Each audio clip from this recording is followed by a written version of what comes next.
नमस्कार, ये आकाशवाणी शिमला है। अब आप पूनम शर्मा से प्रादेशिक समाचार सुनिए। प्रधानमंत्री नरेंद्र मोदी ने हर क्षेत्र में मोर्चा संभालने के लिए देश की महिलाओं की सराहना की है।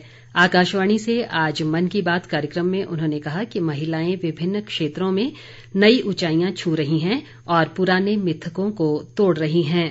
उन्होंने कहा कि देश में करीब आधे स्टार्टअप में महिलाएं निदेशक की भूमिका में हैं। प्रधानमंत्री ने कहा कि बेटी बचाओ बेटी पढ़ाओ की सफलता से देश में लड़के लड़कियों के अनुपात में सुधार हुआ है। राष्ट्रीय शिक्षा नीति की चर्चा करते हुए उन्होंने कहा कि इस नीति में मातृभाषा में पढ़ाई पर जोर दिया गया है। प्रधानमंत्री ने कोरोना महामारी से संघर्ष में भारतीय वैज्ञानिकों की भूमिका की सराहना करते हुए कहा कि उनके प्रयासों से ही स्वदेशी टीकों का निर्माण संभव हुआ है।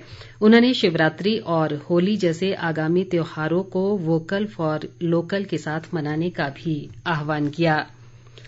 मुख्यमंत्री जयराम ठाकुर ने संस्कृत भाषा को बढ़ावा देने और प्रचारित करने के लिए कदम उठाने की आवश्यकता पर बल दिया है। आज शिमला से संस्कृत भारती के क्षेत्रीय सम्मेलन को वर्चुअल माध्यम से संबोधित करते हुए उन्होंने कहा कि संस्कृत प्राचीन भाषा है और विश्व की प्रमुख भाषाओं में से एक है। मुख्यमंत्री ने कहा कि देश के हर क्षेत्र के लोग आसानी से संस्कृत से जुड़ सकते हैं और ये देश को एकजुट करने का सर्वोत्तम साधन है। उन्होंने आश्वासन दिया कि राज्य सरकार शास्त्रीय अध्यापकों की उचित मांगों पर सहानुभूतिपूर्वक विचार करेगी।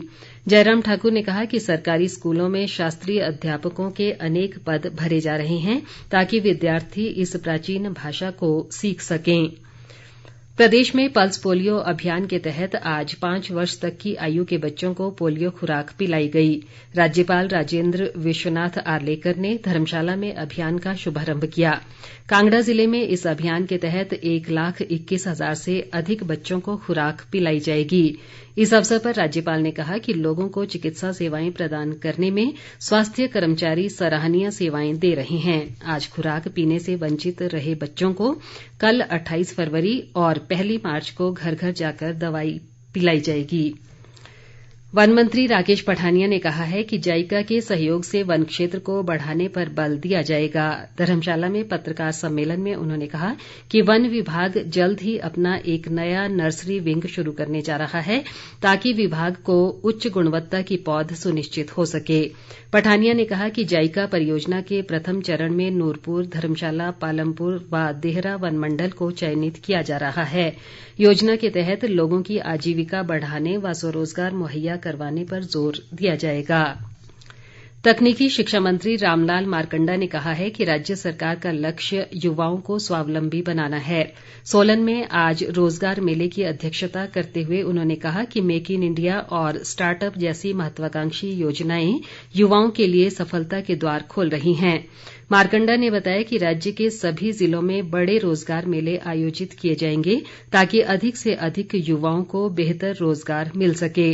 उन्होंने युवाओं से मुख्यमंत्री स्वावलंबन योजना से भी लाभ लेने का आह्वान किया। ग्रामीण विकास मंत्री वीरेंद्र कंवर ने शिक्षा के गुणात्मक विकास में स्कूल प्रबंधन समितियों की भूमिका को अहम बताया है।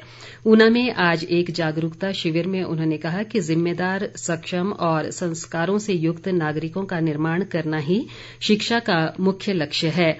इस लक्ष्य को हासिल करने के लिए राष्ट्रीय शिक्षा नीति के तहत सरकार के साथ साथ समाज के हर व्यक्ति को सहभागी बनाने पर बल दिया गया है। परिवहन मंत्री बिक्रम ठाकुर ने सरकार की नीतियों व कार्यक्रमों को समाज तक पहुंचाने में लोक समूह की भूमिका को महत्वपूर्ण बताया है। शिमला के समीप लोक प्रशासन संस्थान मशोबरा में एक कार्यशाला में उन्होंने कहा कि लोक समूह परोक्ष रूप से प्रदेश की जनता की सेवा के लिए निरंतर कार्य कर रहे हैं। परिवहन मंत्री ने सड़क सुरक्षा को एक संवेदनशील मुद्दा बताते हुए कहा कि यातायात नियमों का पालन कर सड़क दुर्घटनाओं को काफी हद तक रोका जा सकता है। उन्होंने बताया कि प्रदेश में सड़क सुरक्षा प्रकोष्ठ गठित किया गया है जिसके तहत दुर्घटनाओं पर अंकुश लगाने के लिए विभिन्न कार्य किए जा रहे हैं। भारत और श्रीलंका के बीच खेली जा रही T20 श्रृंखला का तीसरा व अंतिम मुकाबला आज धर्मशाला में खेला जाएगा। मैच अब से कुछ देर बाद 7 बजे से शुरू होगा। 3 मैचों की श्रृंखला में भारत 2 मैच जीतकर सीरीज पहले ही अपने नाम कर चुका है। इसी के साथ ये समाचार बुलेटिन समाप्त हुआ। नमस्कार।